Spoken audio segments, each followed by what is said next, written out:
எல்லோருக்கும் வணக்கம். இது இன்று மற்றொரு காணொளி.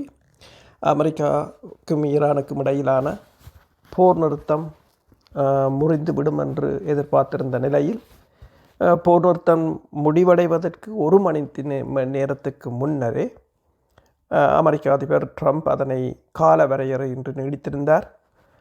அதன் பிற்பாடு இப்போது 3 தொடக்கம் 5 நாட்கள் என்று தனது முடிவை மாற்றியிருக்கின்றார். எது எவ்வாறு இருந்தாலும் உங்களைப் போலவே நானும் இன்று காலை இந்த செய்திகளை பார்த்து கொண்டிருந்தேன்.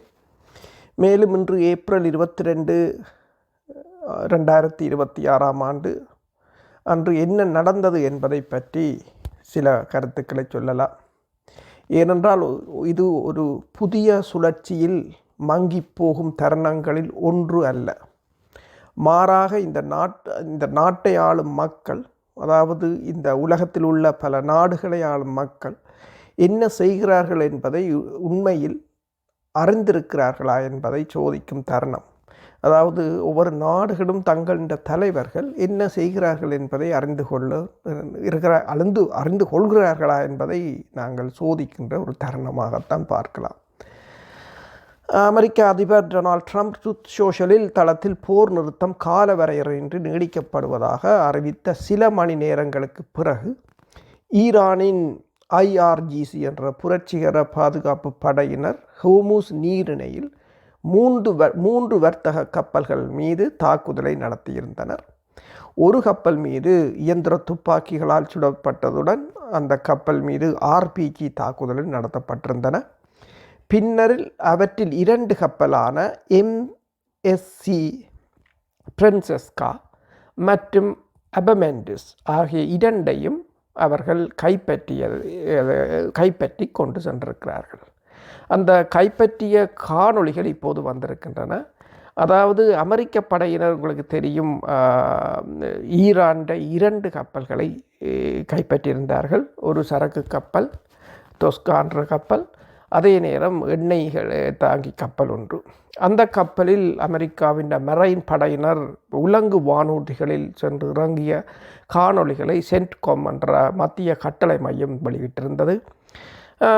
முதலில் 3, அதாவது 5 இன்ச் கன் என்று சொல்கிற பீரங்கியால் 3 வேட்டுக்களை தீர்த்து இயந்திரத்தை முடக்கிவிட்டு அவர்கள் சினிமா பாணியில் மேலே சென்று இறங்கி அந்த கப்பலை கைப்பற்றினார்கள் என்று படங்களையும் வெளியிட்டிருந்தார். அதே போன்றுதான் இன்று இவர்களும் படங்களை வெளியிட்டிருக்கிறார்கள். முதலாவது கப்பலான, அதாவது பிரின்செஸ்கா கப்பலை ஒரு இயந்திர படகு, 50 கலிபர் துப்பாக்கிகள் பொருத்தப்பட்ட இயந்திர படகு, கிட்டத்தட்ட 6 தொடக்கம் 10 பேர் வரையிலும் அந்த படகில் இருக்கிறார்கள். மிக வேகமான படகு, சிறிய படகுதான். மிக வேகமாக சென்று அந்த கப்பலை உடனடியாக சென்ற உடனேயே அவர்கள் கப்பலில் இருந்த ஏணியை அதற்கு பயன்படுத்தி ஏணியில் அந்த கொமாண்டோ படையினர், தங்கள் முகத்தை மறைத்த கொமாண்டோ படையினர், ஈரான் புரட்சிகர சிறப்பு படையினர் என்று தான் நான் நினைக்கிறேன், மிக விரைவாகவே கப்பலுக்கு ஏறினார்கள். எல்லோருடைய கையிலும் தன்னியங்கு துப்பாக்கி. உடனடியாக வேகமாக கப்பலை தங்கள் கட்டுப்பாட்டுக்குள் கொண்டு வந்து கட்டுப்பாட்டு அறைக்குள் கூட அவர்கள் செல்வதை காணொளி எடுத்து போட்டிருக்கிறார்கள். பிறகு இன்னொரு படகு அபமெண்டிஸ் கப்பலை நோக்கி விரைந்து சென்றது. அதிலும் அவர்கள் உடனடியாகவே கப்பலில் ஏறினார்கள். நான் நினைக்கிறேன் அவர்கள் கடற்பிரிவைச் சேர்ந்த சிறப்பு படையினர். ஏனென்றால் அவர்களுக்கு எந்த பக்கத்தால் கப்பலுக்கு ஏற வேண்டும், எங்கே அறை இருக்கிறது, எங்கே எப்படி உடனடியாக கப்பலை தங்கள் கட்டுப்பாட்டுக்கு எடுக்க வேண்டும் என்பதை 10 பேர் தான். 10 பேரிலும் இல்லை, அதில் கிட்டத்தட்ட 6 பேர் தான் கப்பலுக்கு ஏறுகிறார்கள். மிகுதி பேர் வந்த படகிலேயே நிற்கிறார்கள். 2 கப்பலையும் இப்போது தங்கள் துறைமுகத்துக்கு அதாவது பண்டர் அப்பாஸ் துறைமுகத்துக்கு நோக்கி கொண்டு செல்வதை காணக்கூடியதாக இருக்கின்றது. இந்த காணொளியை அவர்கள் வெளியிட்டிருக்கிறார்கள். அதாவது 2 ஈரானிய கப்பல்களை கைப்பற்றி அமெரிக்கா எப்படி ஒரு காணொளியை வெளியிட்டதோ அதே போன்று ஈரானிய படையினர் 2 சிறப்பு, நீங்கள் இப்போ எங்களை ஈழத்தில் பார்த்தீங்கன்னு சொன்னால், தமிழ் ஈழத்தில் விடுதலை புலிகள் கடற்புலிகள் வைத்திருந்த ஓட்டஜெட் படகை போல ஒரு படகுகள், ஓட்டஜெட்டை தான் நாகதேவன் துறையில் கைப்பற்றியிருந்தார்கள். அதைத்தான் பிறகு பயன்படுத்தி இருந்தார்கள். உங்களுக்கு தெரியும், இந்த புலிப்பாய்ச்சல் நடவடிக்கையின் போது கூட காங்கேசன் துறைக்கு ஓட்ட ஜெட்டில் தான் வந்திருந்தார்கள். முல்லைத்தீவிலிருந்து வந்து தாக்கி அழித்துவிட்டு சென்றிருந்தார்கள். அதே போல் இந்த படகுகளும் சிறிய படகுகள் தான். அதாவது அமெரிக்கா 2 கப்பல்களை கைப்பற்றியதற்கு இணையாக ஈரானும் 2 கப்பல்களை கைப்பற்றியிருக்கின்றது. அது மட்டுமல்லாது இப்போது சேட்டலைட் படங்கள் மூலம் போட்டிருக்கிறார்கள். கிட்டத்தட்ட 33 ஈரானின் அதிவேக சிறப்பு படகுகள் ஹார்மோஸ் நீரிணையில் ரோந்து பணியில் ஈடுபட்டிருப்பதை பார்க்கக்கூடியதாக இருக்கின்றது. அதாவது இந்த சம்பவங்களின் அர்த்தம் என்ன என்பதை பற்றி நாங்கள் அமர்ந்து மிகவும் கவனமாக யோசிக்க வேண்டும். ஏனென்றால் இந்த சம்பவம் நடந்த நேரம் தற்செயலானது அல்ல. ஈரான் இதில் தற்செயலாக சிக்கிக்கொள்ளவில்லை. அவர்கள் இந்த தருணத்தை தேர்ந்தெடுத்திருக்கிறார்கள். மேலும் இதுதான் ஒரு கவலையான விடயம் என்னென்று சொன்னால், போர் நிறுத்தம் நீடிக்கப்படுவதாக அறிவிக்கப்பட்டு அதற்கு பதிலாக உலகின் 20% எண்ணெயை கொண்டு செல்லும் கப்பல் வழித்தடங்களில் துப்பாக்கிச் சூடு நடத்தப்படும் போது இராஜதந்திர கட்டமைப்பில் ஏதோ ஒன்று அடியோடு தவறாகிவிட்டது என்றுதான் அதன் பொருள். அது ஒரு சாதாரண விஷயம் அல்ல. அது அமெரிக்காவின் நட்பு நாடுகளுக்கும் உலகளாவிய சந்தைகளுக்கும் இதை கவனிக்கும் ஒவ்வொரு நாட்டிற்கும் ஒரு சமிக்கையை சொல்லுகின்றது. அதாவது அமெரிக்காவின் வார்த்தையும் அதன் உத்தியும் தேவையான விதத்தில் ஒன்றிணைந்து நிற்கவில்லை என்பதை இது உணர்த்துகின்றது. நான் உங்களுக்கு ஒன்றை சொல்லுகிறேன். அதாவது அமெரிக்காவின் ஓவல் அலுவலகத்தில் பணியாற்றிய முன்னைய அரச தலைவர்கள் பலர் சொன்னதற்கும் களத்தில் உண்மையில் என்ன நடக்கிறது என்பதற்குமான இடைவெளியை உயிர்களின் எண்ணிக்கையில் அளவிடக்கூடிய சூழ்நிலைகளில் பல இடங்களில் அவர்கள் சந்தித்திருந்தார்கள். இது போன்ற தருணங்களில் நீங்கள் ஒரு வலிமையானவரா என்பது கேள்வி அல்ல.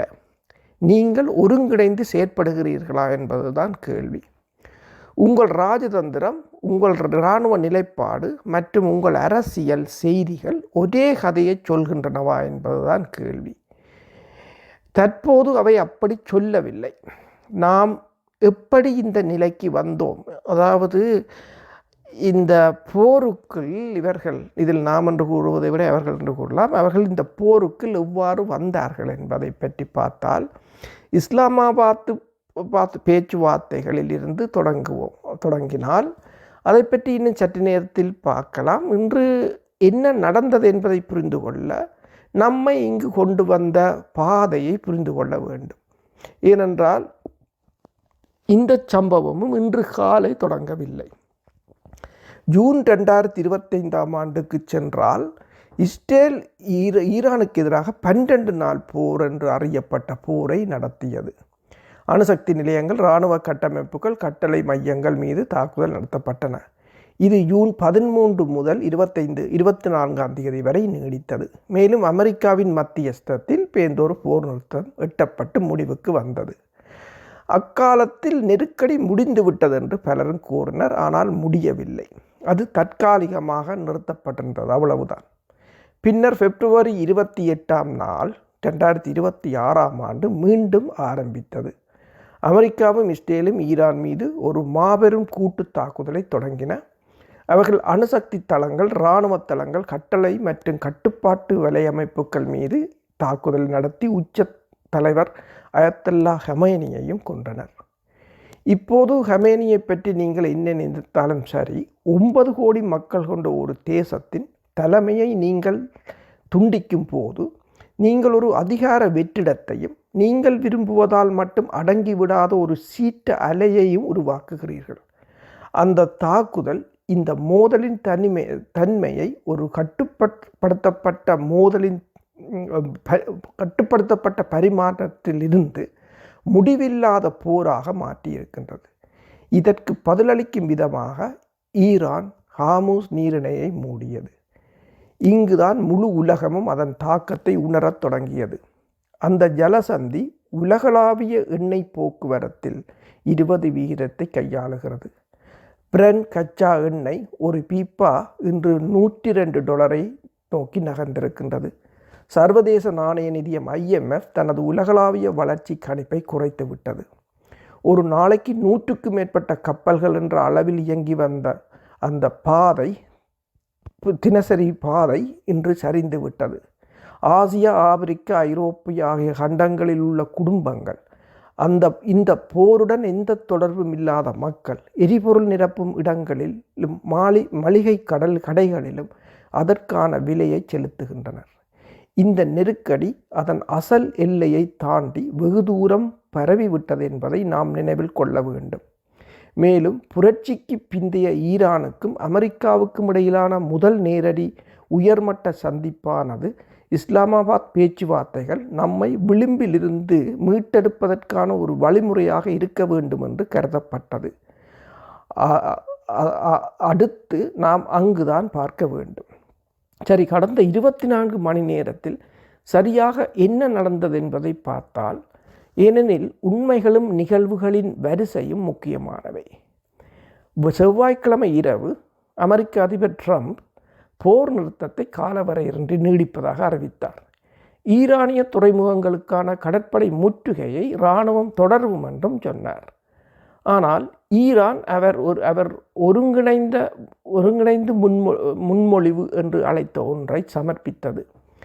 பேச்சுவார்த்தைகள் ஒரு முடிவுக்கு வரும் வரை மற்ற எல்லா வகைகளிலும் போர் நிறுத்தம் நீடிக்கும் என்றும் அவர் சோசலில் பதிவிட்டார். இப்போது வெளிப்படையாக பார்த்தால் போர் நிறுத்தத்தை நீடிப்பது ஒரு சரியான உள்ளுணர்வு போல தெரிகிறது. கதவை சாத்தி மூடுவதை விட அதை திறந்து வைக்க விரும்புவதாக சொல்வது சிறந்தது. ஆனால் சில மணி நேரங்களிலேயே ஈரானின் புரட்சிகர காவல் படை ஹார்முஸ் ஜலசந்தியை கடந்து சென்ற 3 வாணிக கப்பல்களை தாக்குதல் நடத்தி கைப்பற்றியுள்ளது. இங்கிலாந்தின் கடல்சார் ஆணையமான UKMTO லண்டன் நேரப்படி காலை 5:47 மணிக்கு ஓமானுக்கு வடகிழக்கே சுமார் 15 மைல் தொலைவில் ஒரு கொள்கலன் கப்பலையும் IRGC துப்பாக்கி படகு ஒன்று நெருங்கி அதை கைப்பற்றியதாக அறிக்கை வெளியிட்டிருந்தது. இந்த துப்பாக்கி படகு துப்பாக்கிச்சூடு நடத்தியதில் கப்பலுக்கு பலத்த சேதம் ஏற்பட்டிருக்கின்றது. ஆனால் மாலுமிகளுக்கு சேதம் ஏற்படவில்லை. பின்னர் ஈரானின் கடற்கரையிலிருந்து சுமார் 8 கடல் மைல் தொலைவில் 2வது கப்பல் மீதும் தாக்குதல் நடத்தப்பட்டு கைப்பற்றப்பட்டது.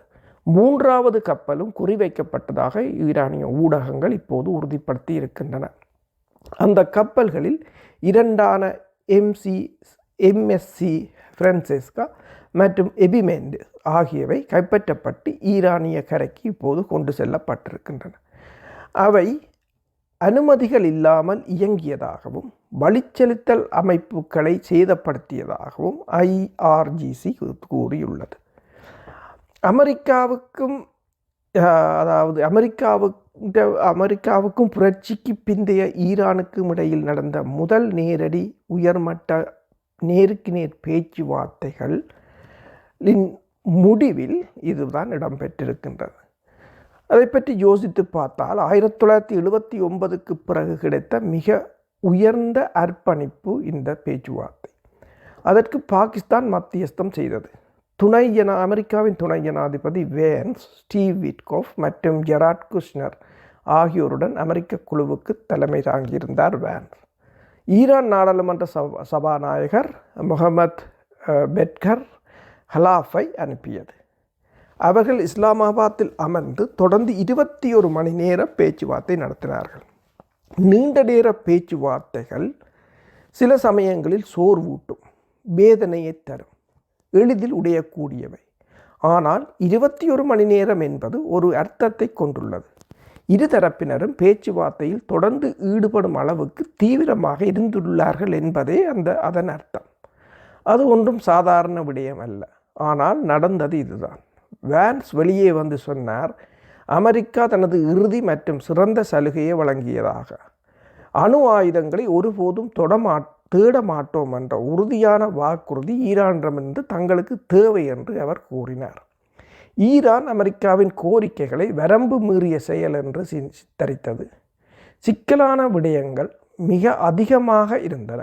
அணுசக்தி திட்டம், ஹார்முஸ் நீரிணை, பொருளாதார தடை நீக்கம், முடக்கப்பட்ட சொத்துக்கள் மற்றும் போர் நிறுத்தத்தின் போது இஸ்ரேல் ஹிஸ்புல்லாவுக்கு எதிராக தனது நடவடிக்கைகளை தீவிரப்படுத்தி வந்த லெபனான் முனை ஆகியவை இந்த சிக்கலான விடயங்களில் அடங்கும். 21 மணி நேர பேச்சுவார்த்தைகள் எந்த ஒரு ஒப்பந்தமும் இன்றி முடிவடைவது ஒரு தோல்வி அல்ல. ஒரு தரப்பு அந்த கதவை சாத்தி மூடும் போதுதான் கதவு திறந்திருப்பது ஒரு பேரழிவு தரும் தவறவிடப்பட்ட வாய்ப்பாக மாறுகிறது. அடுத்து நடந்தவைதான் நிலைமையை அடியோடு தகர்த்தன. ஏப்ரல் 13 அன்று பேச்சுவார்த்தைகள் முடிவடைந்த உடனேயே ஈரானிய துறைமுகங்களுக்கு உள்ளேயும் வெளியேயும் செல்லும் அனைத்து போக்குவரத்து கப்பல்களுக்கும் அமெரிக்கா ஒரு கடற்படை முற்றுகையை விதித்தது.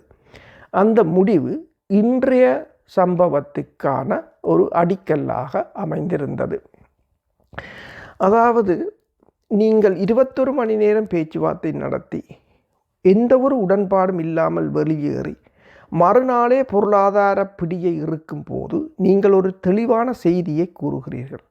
ராஜதந்திரம் என்பது ஒரு மரியாதை நிமித்தமான செயல், ஒரு உத்தி அல்ல.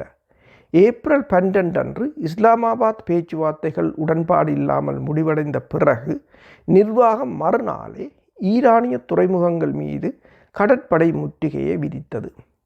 முதல் சில நாட்களில் மட்டும் 27 கப்பல்கள் திருப்பி அனுப்பியதாகவும் 13 கப்பல்களை திருப்பி அனுப்பியதாகவும் பென்டகன் உறுதிப்படுத்தியது.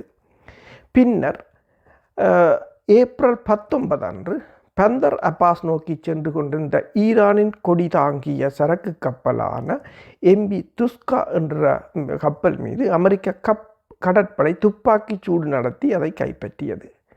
பதிலடி வரவிருக்கிறது என்று ஈரான் வெளிப்படையாகவே அன்று எச்சரித்திருந்தது. அதுதான் இன்று அவர்களும் துப்பாக்கி சூடு நடத்தி கப்பல்களை கொண்டு சென்றிருக்கிறார்கள்.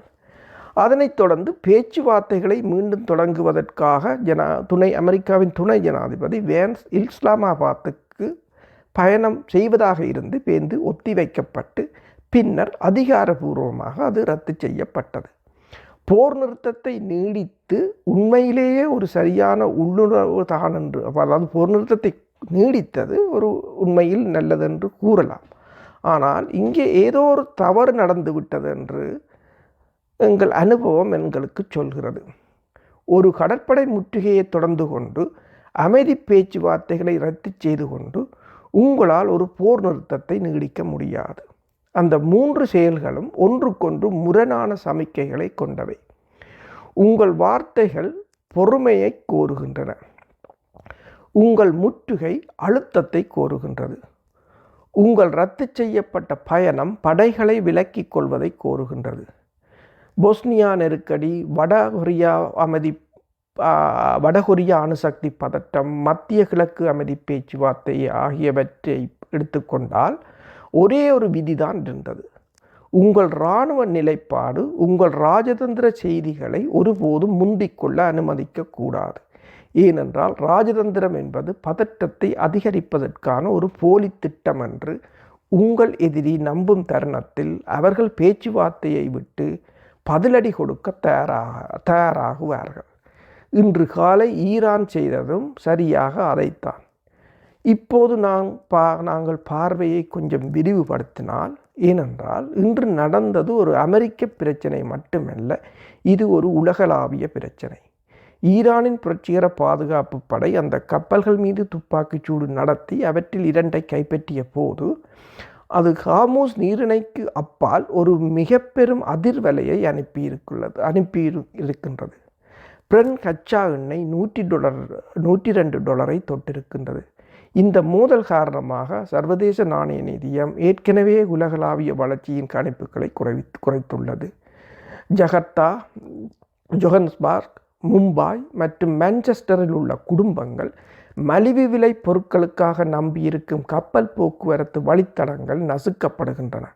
இது வெறும் கற்பனையான பொருளாதாரம் அல்ல. பாரசீக வளைகுடாவில் நிலவும் ஒரு முரண்பாட்டினால் கிழக்கு ஆப்பிரிக்காவில் உள்ள ஒரு தாய் சமையல் எரிபொருட்களுக்கு அதிக விலையை கொடுக்கிறார். ஒருங்கிணைந்த உத்தியின் மனித விலை இதுதான். அமெரிக்காவின் நிலை குறித்து பலருக்கு கவலை அளிப்பது இதுதான். தமது நட்பு நாடுகளான இங்கிலாந்து, பிரான்ஸ், ஐரோப்பிய பங்காளிகள் இப்போது ஹார்முஸ் பாதுகாப்பு விவாதங்களுக்கு நேரடியாக இழுக்கப்படுகின்றனர். வாஷிங்டனிலிருந்து வரும் ராஜதந்திர சமிக்கைகள் முரண்பாடாக இருப்பதால் ஓரளவு தீவிரமடைந்துள்ள ஒரு நெருக்கடியை நிர்வகிக்க உதவுமாறு அவர்கள் கேட்கப்படுகிறார்கள்.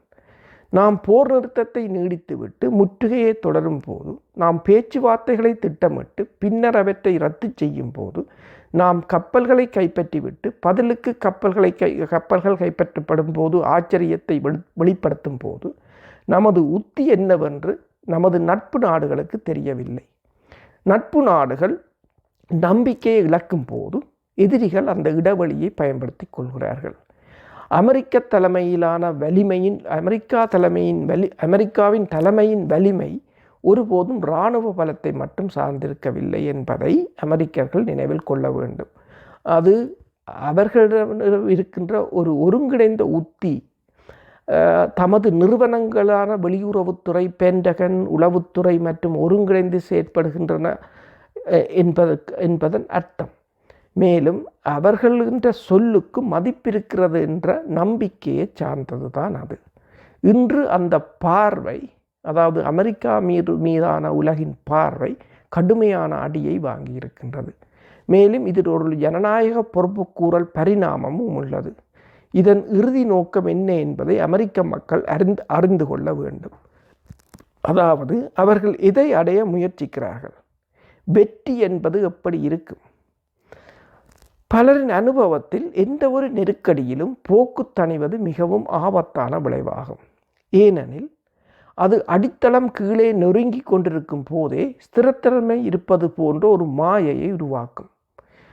அதாவது இன்றைய கப்பல் கைப்பற்றல்கள் ஒரு நேரடி அமெரிக்க இராணுவ பதிலடியை தூண்டினால், ஈரான் தனது சிவப்பு எல்லையை தாண்டிவிட்டது என்று நிர்வாகம் முடிவு செய்தால், அதன் விளைவாக போர் நிறுத்தத்தை முற்றிலும் முறித்து முழு அளவிலான பகைமைகளை மீண்டும் தூண்டிவிடும் ஒரு பதில் தாக்குதலை நாங்கள் எதிர்கொள்ளலாம். 3 நாட்களுக்கு முன்பு நடந்த ஈரானிய கப்பலை கைப்பற்றியதும் பதில் பதற்றம் அதிகரிக்கும் போக்கை கருத்தில் கொண்டால் இது ஒரு கற்பனையான நிகழ்வு அல்ல. மேலும் இது நடந்தால் மத்திய கிழக்கில் பல 10 ஆண்டுகளில் நாம் கண்டிராத எதையும் விட பரந்த, நீண்ட மற்றும் அதிக செலவு பிடிக்கும் ஒரு போரை நாம் எதிர்கொள்ள நேரிடும். அடுத்ததாக என்னவென்று சொன்னால், சர்வதேச சமூகம், பாகிஸ்தான், ஐரோப்பிய நட்பு நாடுகள், வளைகுடா நாடுகள் மற்றும் ஒருவேளை சீனாவும் கூட இருதரப்பினரையும் மீண்டும் பேச்சுவார்த்தை மேசைக்கு கொண்டு வந்தால், ஒருவேளை இஸ்லாமாபாத் இல்லாமல் வேறுபட்ட எதிர்பார்ப்புகளுடன் ஒவ்வொரு தரப்பும் உண்மையில் எதை ஏற்றுக்கொள்ள முடியும் என்பது குறித்த ஒரு யதார்த்தமான புரிந்துணர்வுடன் ஒரு வேறுபட்ட வடிவத்தில் இது நடக்கலாம். அமெரிக்க நலன்களுக்கும் உலகளாவிய ஸ்திரத்தன்மைக்கும் இந்த மோதல் வாழ்க்கையை சீர்குலைத்து வரும் மக்களுக்கும் சேவை செய்யும் ஒரே சூழ்நிலை இந்த இருவரையும் பேச்சுவார்த்தைக்கு கொண்டு வருவதுதான். ஆனால் வாஷிங்டன் உண்மையான ராஜதந்திர நெகிழ்வுத்தன்மையை காட்ட வேண்டும். அதாவது பேச்சுவார்த்தைகளை மீண்டும் தொடங்குவதற்கான ஒரு முன் நிபந்தனையாக முற்றுகையை மறுபரிசீலனை செய்ய வேண்டும்.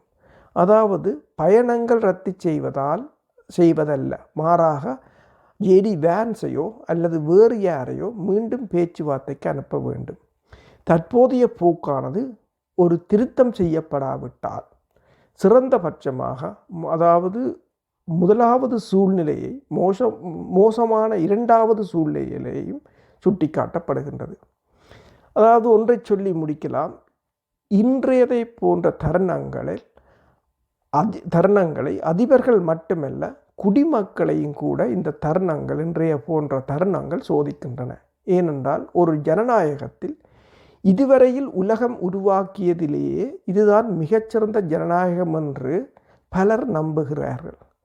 தங்கள் தலைவர்கள் ஆர்ப்பாட்டமான கொள்கைகளை அல்ல, வியூகத்தை அடிப்படையாக கொண்ட கொள்கைகளை பின்பற்ற வேண்டும் என்று கோருவதற்கு மக்களே இறுதியில் பொறுப்பானவர்கள். முரண்பாடுகளை அல்ல, ஒத்திசைவை அடிப்படையாக கொண்டதாக இருக்க வேண்டும். சமூக ஊடகத்தளத்தில் கடுமையாக தோன்றுவதன் குறுகிய கால திருப்தியை அல்ல, இந்த தேசத்தின் ஒரு நீண்டகால பாதுகாப்பை அடிப்படையாக கொண்டதாக இருக்க வேண்டும் செயற்பாடு. ஏனெனில் எல்லா பதில்களும் உள்ளன என்று மன்னிக்கவும், என்னிடம் எல்லா பதில்களும் உள்ளன என்று சொல்ல நாங்கள் இங்கு வரவில்லை. எங்களிடமும் பதில்கள் இல்லை. இது எளிதில் தீர்க்க முடியாத மிகவும் சிக்கலான சூழ்நிலை. ஈரான் போரினால் பேரழிவுக்குள்ளான ஒரு பெருமை மிக்க நாடு. அது வியூக கணக்கீடு மற்றும் உண்மையான விரக்தி ஆகியவற்றின் கலவையால் செயல்படுகிறது. அமெரிக்கா பூமியில் மிகவும் சக்தி வாய்ந்த தேசம். அந்த சக்தியுடன் அதை வெறும் பலவந்தமாக அல்லாமல் விவேகத்துடன் பயன்படுத்தும் பொறுப்பு அவர்களுக்கு இருக்கின்றது. ஒவ்வொரு அமெரிக்கரும் கேட்க வேண்டியது, நான் நினைப்பது இரு கட்சி சார்ந்த தீவிரத்தன்மையைத்தான். காங்கிரஸ் அரசியல் ஆதாயம் தேடாமல் கடினமான கேள்விகளை கேட்டு அதில் ஈடுபடுவதை நாங்கள் காண விரும்புகிறோம். நமது உண்மையான நோக்கம் என்னவென்றால், தற்போதைய அணுகுமுறை அவற்றை அடைகிறதா? ஹார்முஸ் நீரிணை தொடர்பான திட்டம் என்ன? மீண்டும் பேச்சுவார்த்தை மேசைக்கு திரும்புவதற்கான திட்டம் என்ன? இவை கட்சி சார்ந்த கேள்விகள் அல்ல.